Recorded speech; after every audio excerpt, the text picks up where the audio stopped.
Jemi rikthyer në studio, ne sonte kemi kënaqësinë të prezantojmë një këngë të re të Krishterë që vjen në gjuhën shqipe. Kemi kënaqësinë të jemi në një lidhje online me një kantautor të njohur për shumë besimtarë të Krishterë.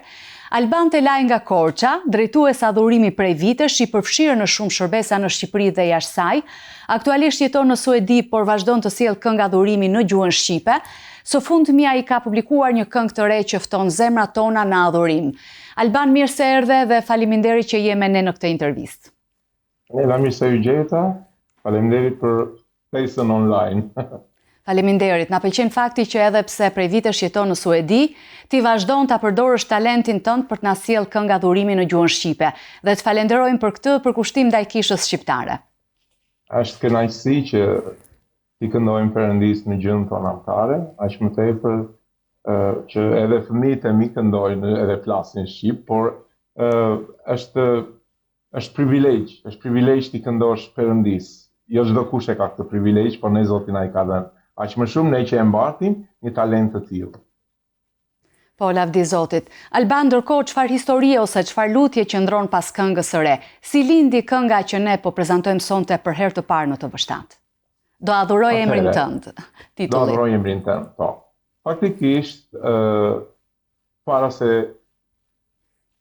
të krijoj një këngë apo të kompozoj një këngë, gjithmonë lutem edhe në lutjet e mia e shpesh them Zot, dua të bëj një këngë që të jetë me fjalët tona të përditshme, të mos jetë shumë e ngarkuar si këngë, por dua që të jetë e thjeshtë dhe që të ngelet në mendjen e njerëzve, në zemrat e tyre. Duam që ato fjalë që ne i përdorim gati çdo ditë kur jemi në shërbesat tona, duke u lutur, duke adhuruar Perëndin, ato fjalë që ne përdorim edhe në lutjet tona, unë dua që t'i kthej në këngë, Zot. Edhe ka qenë një mbrëmje në shtëpinë time,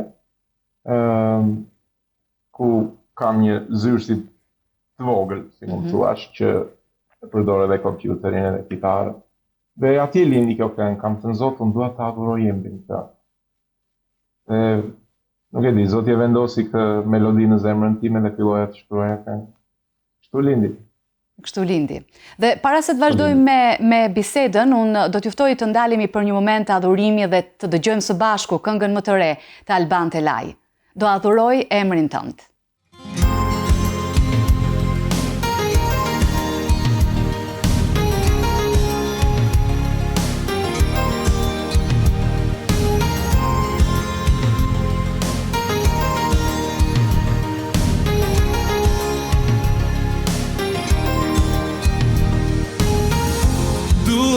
Emrin tënd të lavdëroj me forcën e shpirtit tim.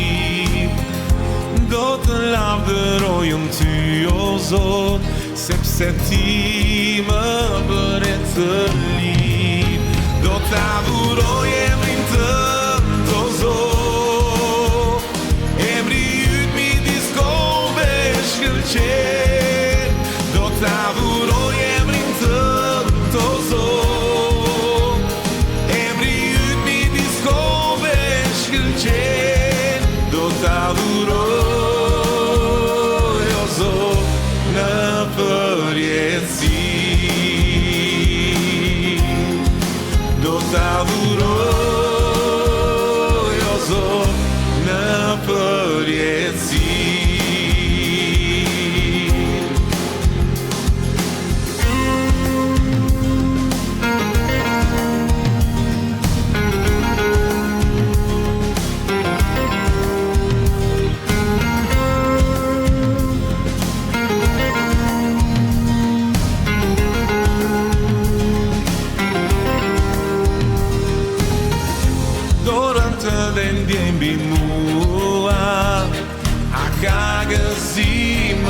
se ky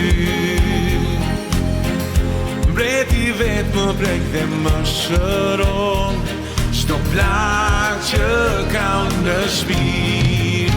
Do të adhuroj emrin tënd, o Zot, emri yt midis kohëve shkëlqen.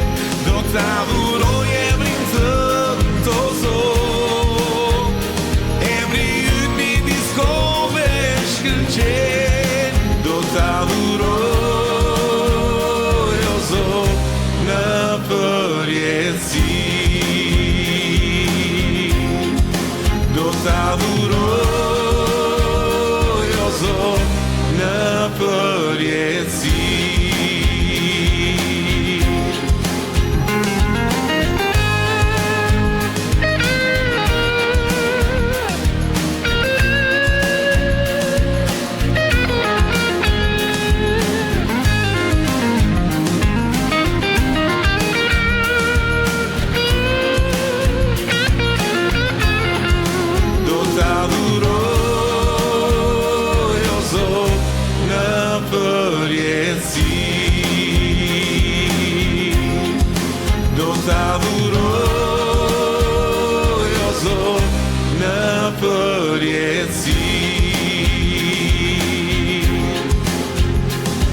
Jemi rikthyer në studio pas kësaj këngë, të bukur melodi që mbetet në mendje dhe vërtet një këngë ku mund të ndihet vajosja e Zotit. Alban, çfarë mesazhi ke dashur të përcjellësh përmes kësaj këngë, më konkretisht? Më konkretisht, shpeshherë ne i drejtohemi Perëndis në lutjet tona, por ajo çfarë na ngel shpesh në mendje dhe në zemër është: o Zot, unë dua ta adhuroj emrin tënd.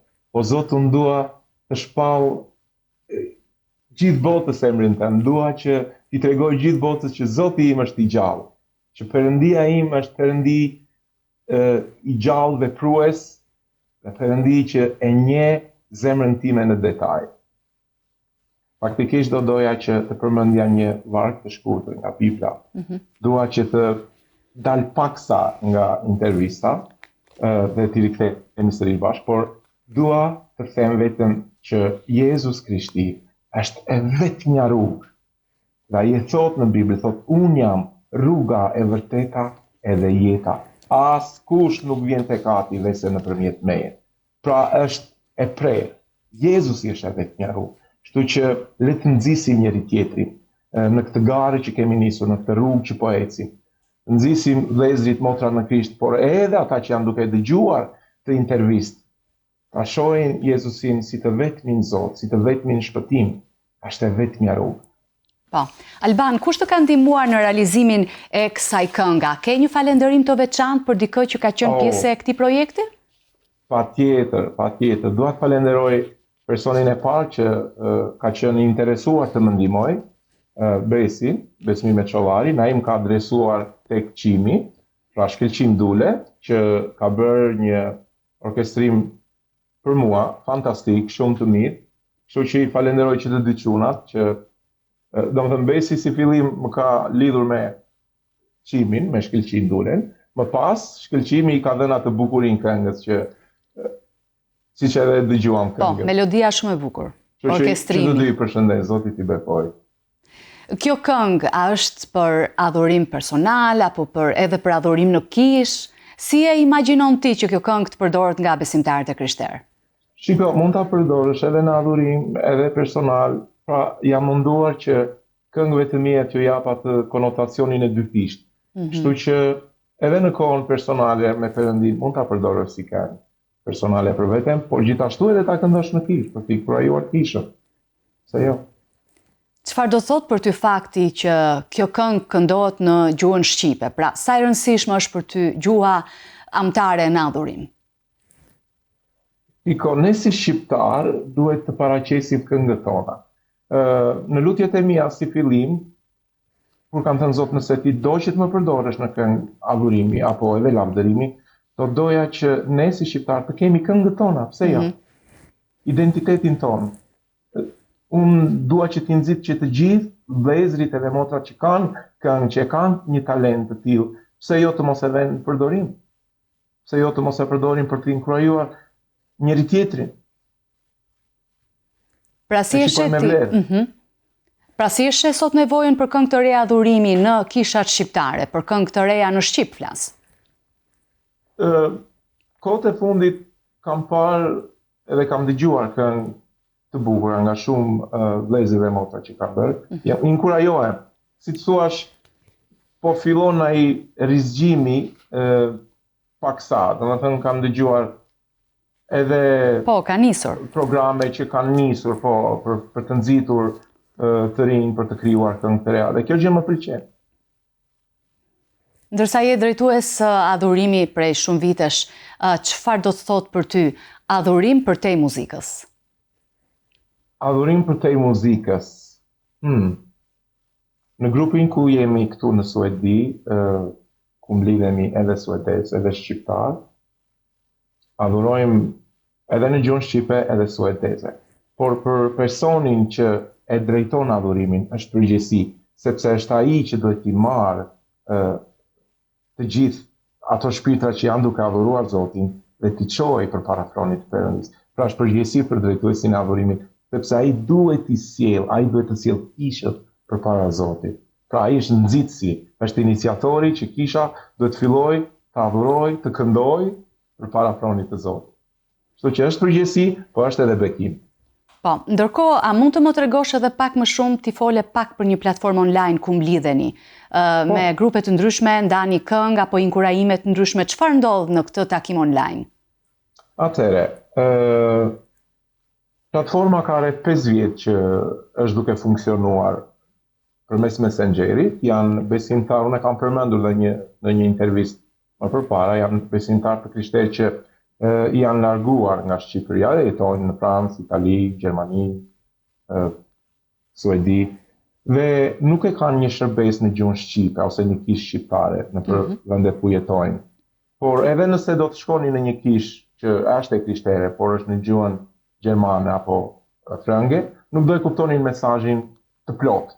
Kështu që Perëndia vendosi këtë gjë në zemrën time këtu dhe 5 vjet para, ku kemi parë edhe rezultate. Shumë njerëz që dëgjojnë, inkurajohen, nxiten nga kjo platformë, quhet Takimi së shtunës në Klapa Rizimi, ka funksionuar dhe ende funksionon. Patjetër që qëllimi i platformës nuk është që besimtarit të qëndrojë online, aq më tepër për besimtarët që jetojnë në Shqipëri, por është nxitje dhe inkurajim që të shkojnë në përkisha fizike.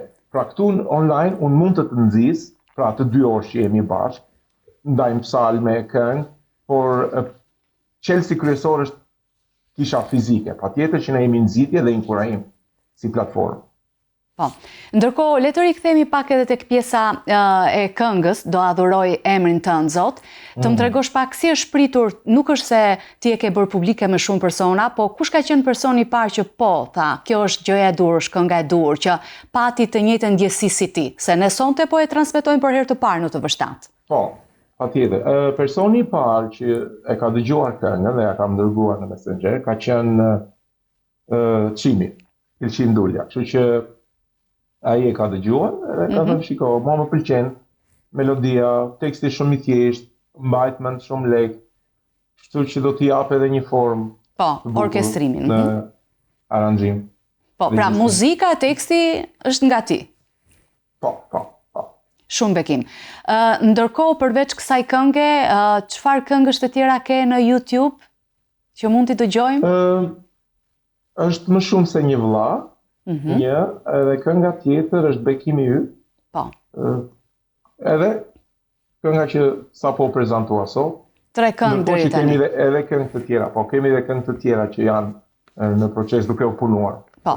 Që besoj që e ke në planet e tua të afërta që të vish me një album të plot. Dash të Zotit, pse jo? Pse jo?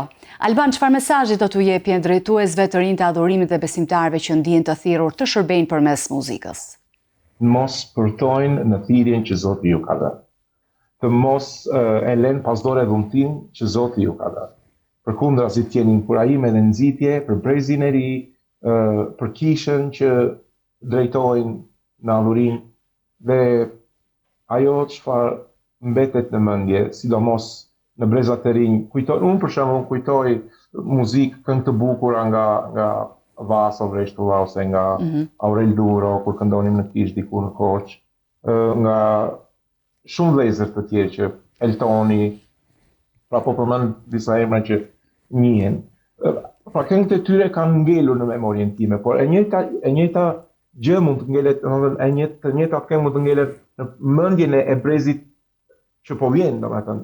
Duhet jemi nxitje, inkurajim për ta, që japim më të mirën tonë.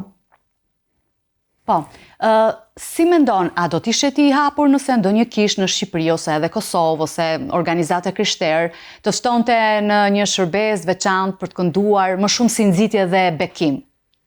Patjetër, kjo ka qenë hapi i dytë që unë dua të ndërmarr tashmë, kështu që ato kisha apo shërbesa që do të donin të më kishin për një të diel, nxitje, inkurajim, adhurim, unë jam i hapur, unë patjetër që dëshiroj, pse jo të njihemi dhe me vëllezër dhe me motra të tjera në Krishtin, unë jam fleksibël.